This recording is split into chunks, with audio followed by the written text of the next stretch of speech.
자, 교재 정리 좀 하겠습니다. 교재 164페이지에 그 5번에서 이제 해가림 시설 넘어왔었잖아요. 자, 가로 3번 보도록 하겠습니다. 해가림 시설의 보험 가입 금액 구하는 공식부터 정리합니다. 가번에 보험 가입 금액은 재조달가에 곱하기 100% 마이너스 감가상각률이다. 지금 그랬습니다. 자, 이때 감가상각률 이렇게 뭐죠? 산정 방법이 있고요. 그 다음에 그때 쭉 내려오셔서 동그라미 3번 봐봅니다. 경년 감가율 적용 시점과 연단위 감가상각에 있어서 기억. 감가상각은 보험 가입 시점을 기준으로 적용하며 우리 아까 했었잖아요. 즉 2018년 3월 1일 날 설치를 했다. 그랬는데 우리 지금 너 몇 년 지났니? 그걸 우리가 볼 때 기준 시점을 뭘로 기준했었냐면 보험 가입일로 해서 너 몇 년 지났니? 지금 그랬었잖아요. 즉 보험 가입 시점을 기준으로 우리는 뭐 했습니까? 감가상각을 했었잖아요. 그래서 거기 가보시면 감가상각은 보험 가입 시점을 기준으로 적용하며 보험 가입 금액은 보험 기간 동안 동일하더라. 즉 우리 방금 예를 들자면 자 얘가 1년이라고 하겠습니다.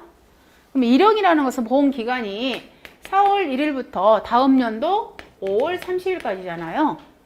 그럼 우리가 이 당시에 해가림 시설이 2년 뭐 8개월이 됐었다고요.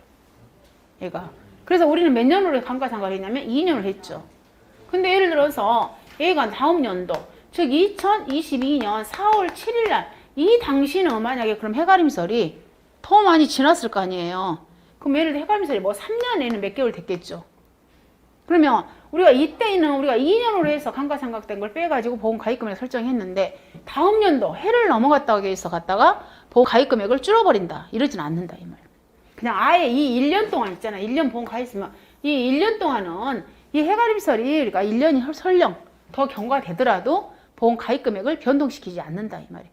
그냥 1년 동안 보험 가입금액은 계속 유지가 된다. 지금 그 의미예요. 그래서 보시면 보험 가입 금액은 보험 기간 동안 동일하더라. 변하지 않는다는 거예요. 그 다음 리원에 가보시면 연 단위 감가상각을 적용하며 아까 2년 8개월인데 우리는 몇 년을 적용했냐면 2년으로 적용했잖아요. 그래서 연단위란 그 의미를 쓰는 거예요. 올 미만은 버린다 이 말이에요. 즉 연단위 감가상각을 적용하며 만약에 경과 기간이 8개월밖에 안 됐다. 그러면은 감가상각 하지 않는다. 그래서 이 경과 기간이 1년 미만은 미적용하더라. 감가상각 하지 않는다. 자, A씨 나왔습니다. 설치 연도가 2018년 5월입니다.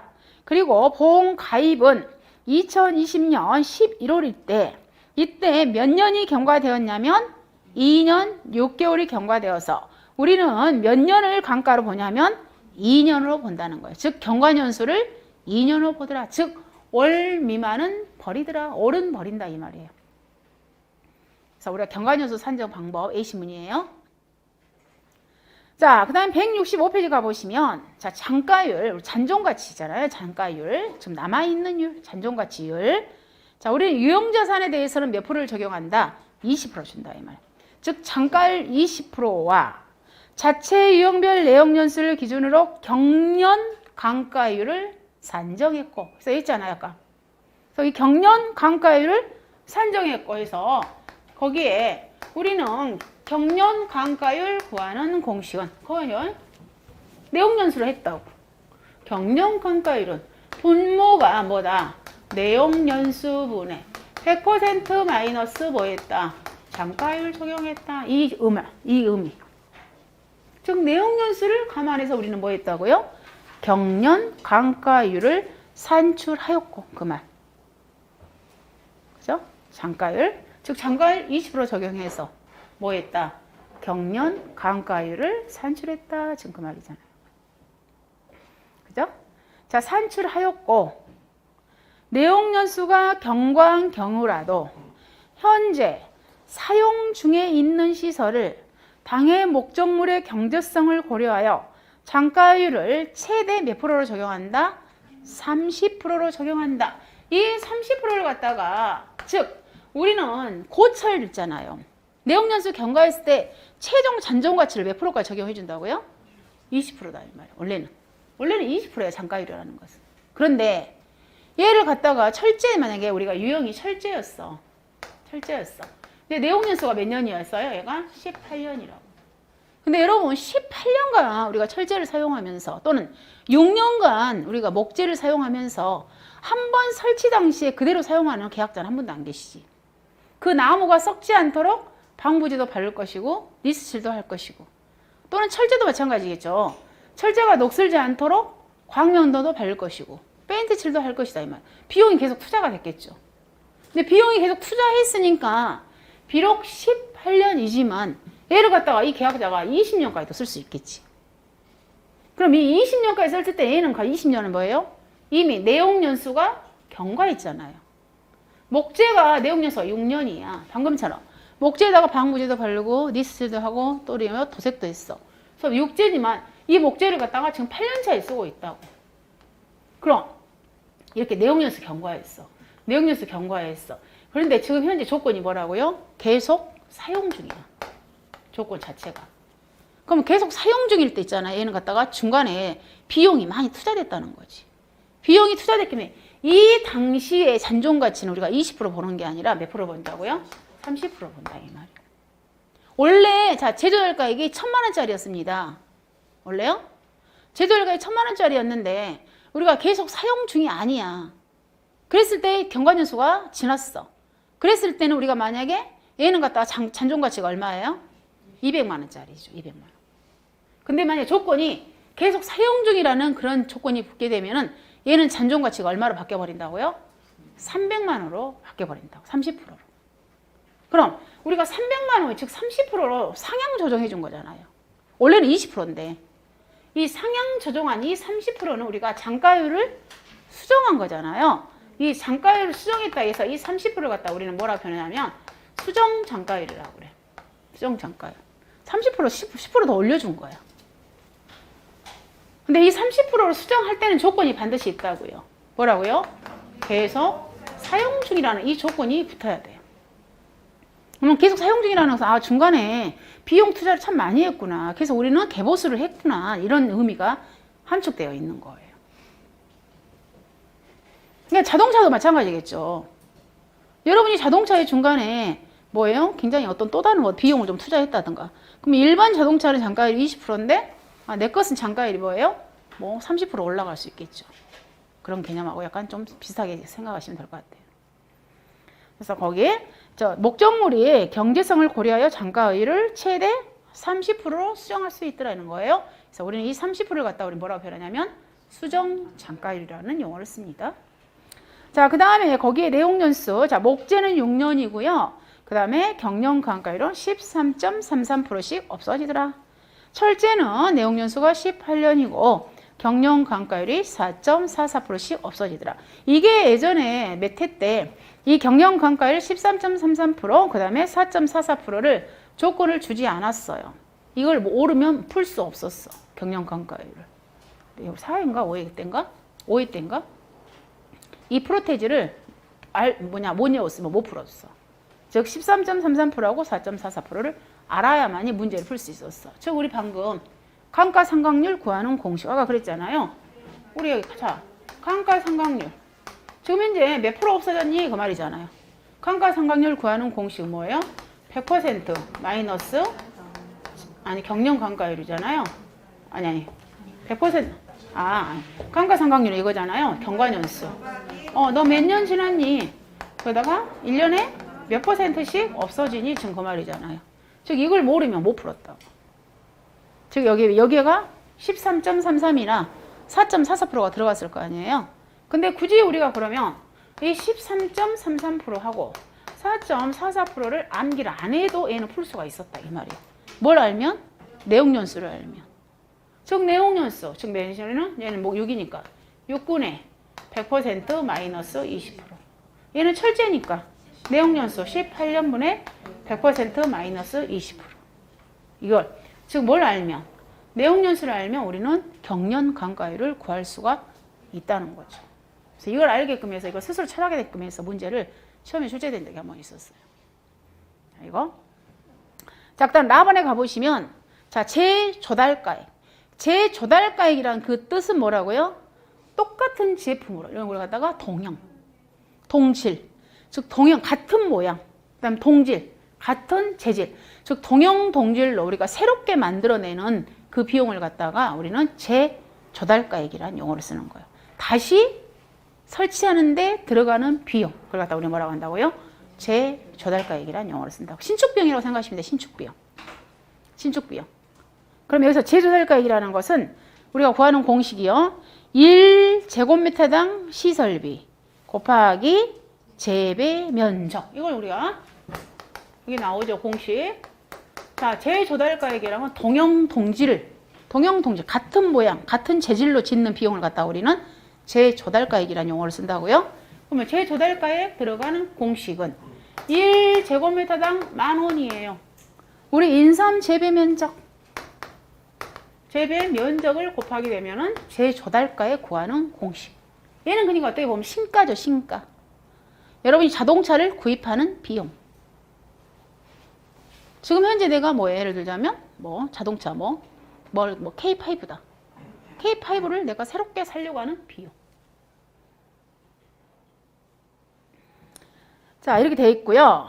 자, 그럼 여기까지 이제 우리가 어때요? 보험료 구하는 걸 다 정리된 거야. 좀 얘는 좀 특이해요. 인삼 자체가 전체가 다 특이해. 인삼은. 일단은 우리가 인삼 작물에 대한 보험 가입 금액은 연금별 보상가액 곱하기 재배 면적. 그다음에 인삼 해바람 시설에 대한 보험 가입 금액은 재조달가액 곱하기 100% 마이너스 감가상각률. 일단 머리에 크게 틀을 놓으셔야 되겠죠? 일단 보험 가입 금액에 설정하는 게 틀리니까. 자, 됐어요.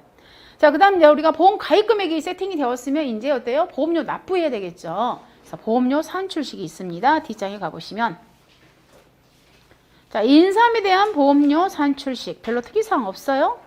그 다음에 나번에 가보시면 자, 해가림 시설 한번 봐보세요. 해가림 시설은 굉장히 심플해요. 뭐 이렇게 뒤에 붙는 게 없어. 그냥 보험 가입 금액 곱하기 요율 끝이야. 그죠? 해가림 시설. 막 손해일 할증 막 이런 게 없어. 해가림 시설은. 지금 166페이지 하고 있어요. 그래서 해가림 시설은 보험료 산출식이 특이한 게 없어요.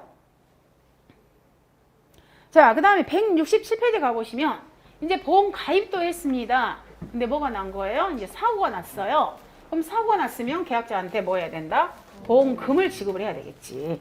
자, 그러면 당연히 보험금을 두 가지로 주겠죠. 인삼에 대한 보험금 또는 해가림 시설에 대한 보험금. 둘 중에 하나 주겠죠. 아니면 둘 다 피해를 입었으면 둘 다 주겠죠. 자, 태풍이 왔습니다. 태풍으로 해서 해가림 시설이 파손되었어요. 당연히 보험금 줘야 되겠죠. 또 자, 침수로 해서 인삼 안에 있는 작물이 피해를 봤다. 인삼에 대한 보험금 줘야 되겠죠. 그래서 보험금 공식도 당연히 두 가지로 나눠지겠잖아요. 인삼에 대한 보험금 산출식, 해가림 시설에 대한 보험금 산출식이 다르겠잖아요. 먼저 인삼에 대한 보험금 산출식, 그 다음에 해가림 시설에 대한 보험금 산출식 당연히 다르겠죠.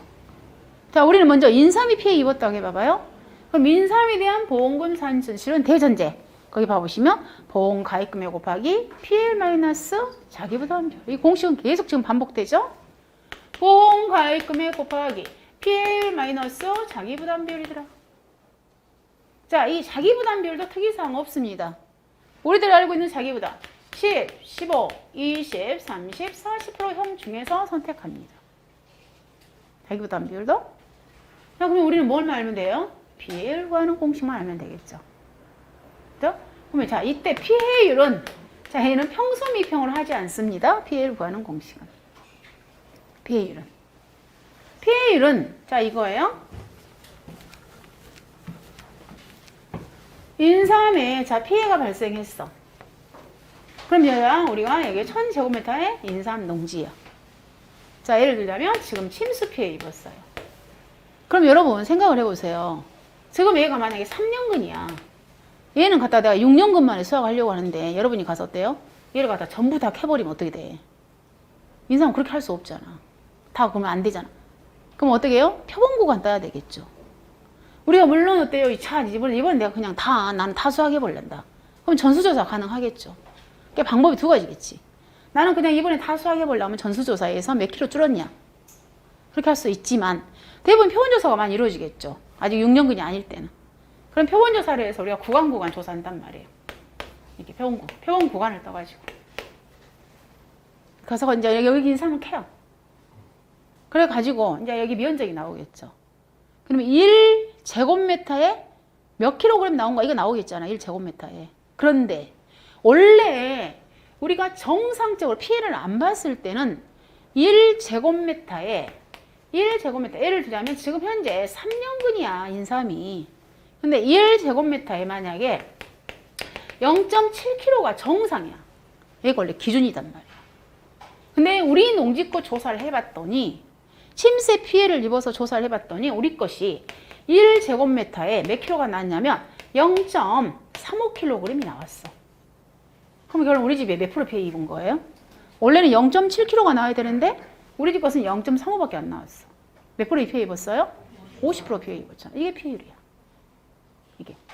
그럼 지금 말하는 원래는 0.7kg 나와야 되는데 이 0.7kg를 갖다 우리는 영어를 이제 지금부터 무슨 수확량을 표현하냐면 기준 수확량이라고 그래요.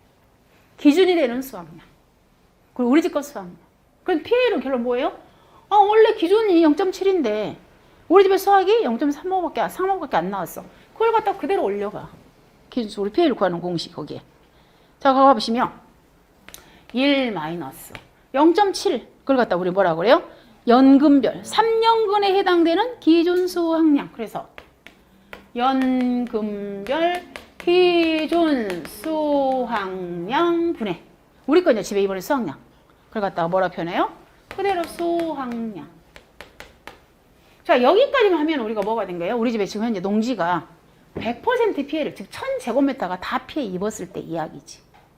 근데 이번에 우리 거 1000제곱미터 중에서 우리는 이번에 피해가요. 얼마만 피해를 입었다? 1000제곱미터 원래 농지인데 700제곱미터만 피해를 입었어요. 그럼 우리는 당연히 피해 조사를 몇 제곱미터에서 조사해야 되겠어요? 700에서만 해야 되겠지. 700제곱미터에 해당되는 피해율이 몇 프로야? 지금 그런 개념으로 가야 되겠잖아요. 그래서 여기다가 전체 면적분의 우리 거 피해 면적. 그 면적에 대해서 우리가 피해를 빼야 되니까. 그래서 여기가 가보시면 뭐예요? 재배 면적분의 피해 면적이 들어요. 재배 면적분의 피해 면적. 이렇게. 얘가 피해를 구하는 공식. 여기가 그대로 아까 방금처럼 그대로 한번 넣어보세요. AC 1 마이너스 만약에 자 0.7kg요. 근데 우리 집 것이 0.35 나왔어요. 근데 원래 전체 1000제곱미터 피해 다 본 게 아니라 700제곱미터만 피해 입었어요. 이 말이죠. 그럼 여기서 제가 지금 잠깐 그냥 A시로 들었을 뿐이잖아요. 제가 0.7이라는 것은 그럼 이 기준 수확량도 우리가 정하지 않아. 이미 다 정해져 있어. 표준이 되는 거. 연금별로 다 정해져 있다고. 2년근에 해당되는 기준 수확량, 3년근에 해당되는 기준 수확량, 4년근, 5년근, 6년근에 해당되는 기준 수확량 이미 다 어때요? 농진청이라고 하다. 그런데 다 정해져 있다고. 그렇게 하는 거야. 그래서 그 기준 수확량에 대한 개념을 잠깐 보고 가시면 몇 페이지에 기준 수확량이 나오냐면 168페이지 봐보세요. 168페이지. 자, 168페이지에 9번 기준 수확량이 뭐야? 자세히 나와 있습니다. 168페이지에 9번 기준 수확량 가보시면 1번 인삼보험의 피해율을 산정할 때 실제 수확량 대비, 우리 집의 수확량 대비 연금별 기준 수확량을 사전에 확정. 이때 피해율이란 원래는 뭐예요? 100% 피해 입었을 때는 1 마이너스 연금별 기준 수확량분의 수확량을 의미하더라. 얘는 그럼 100% 피해 면적을 말하는 거죠. 자, 그럼 이때 기준 수확량을 어떻게 산출하니? 산출 방법 나와 있습니다. 1번 농협중앙에 인삼특작부 통계 자료와 인산연구소 논문의 자료를 가중평균하여 산출하더라. 우리가 산출하는 건 아니고 여기에서 산출해낸다 이 말이에요. 자, 2번 매년 연금별 수확량 자료가 집계되면 기준 수확량 자료를 업데이트하더라. 다만 기준 수확량의 변동폭이 없거나 미미한 경우에는 그 기준 수확량은 전년도 걸 쓰더라. 확정 고분 및 연금별 수확량 1번. 자, 연금 피해를 할 때 우리가 기준 수확량은 세 가지로 나옵니다. 즉 우수, 표준, 불량. 이때 이제 우리 표준이 이제 기준점이 되겠죠. 그때 2년근의 기준 수확량은 0.5kg, 1제곱미터당. 그 다음에 3년근에 대한 기준 수확량은 0.64kg, 4년근은 0.71, 5년근은 0.73kg 이런 식으로 딱 정해져 있다 이 말이에요. 근데 여러분 이 숫자까지 남기할 필요 없어요. 얘는 다 조건 줍니다. 기준 수확량의 개념만 잡으시면 되는 거예요. 그러면 제가 조사를 갔는데 우리 농지가요 이렇게 표준 상태면 이 기준 수확량 적용하면 되지. 근데 굉장히 표준보다 우리 집에 농사를 잘 지어가지고 굉장히 우수해. 그러면 기준 수확량이 더 올려줄 수 있다는 거예요. 그럼 우수할 때 기준 수확량은 더 높고, 근데 우리 농지 상태가 별로 안 좋아. 그럴 때는 우리 집에 기준 수확량을 뭘로 점검할 수 있다고요? 불량으로 넣어버릴 수 있다 이 말이에요. 그랬을 때 우리 기준 수확량은 3단계로 정리가 되는 거예요. 우수, 표준, 불량. 근데 일단 기준은 표준이 되더라는 거죠. 그래서 봐보시면 인삼피해율은 표준을 기준으로 산출하되 점검 결과 우수 또는 불량으로 판정되는 경우에는 해당 기준 수확량 기준으로 피해율을 산출하더라 해서 기준 수확량에 대한 개념. 됐죠? 그래서 자 일단 인삼은 이렇게 됐고요. 자 그런데 이번에는 누가 해가림 시설이 태풍으로 파손됐다. 그럼 우리 해가림 시설도 보험금 줘야 되겠잖아요. 자 보도록 하겠습니다. 다시 앞으로 넘어가서 167페이지. 자 167페이지 가보시면 7번에 인삼보험금 했고 그 다음에 2번 가로 가봅니다. 자 해가림 시설의 보험금 구하는 공식은 여기요. 거기 2번에 해가림 시설 보험금 구하는 보상하는 손해로 손해액이 자기 부담금을 초과하는 경우더라. 그러면 결론은 해가림 시설의 보험금은 뭐예요? 손해액 마이너스 자기 부담금이지. 그죠? 손해액 마이너스 자기 부담금이더라. 이게 해가림 시설 보험금 구하는 공식이야. 손해액 마이너스 자기 부담금.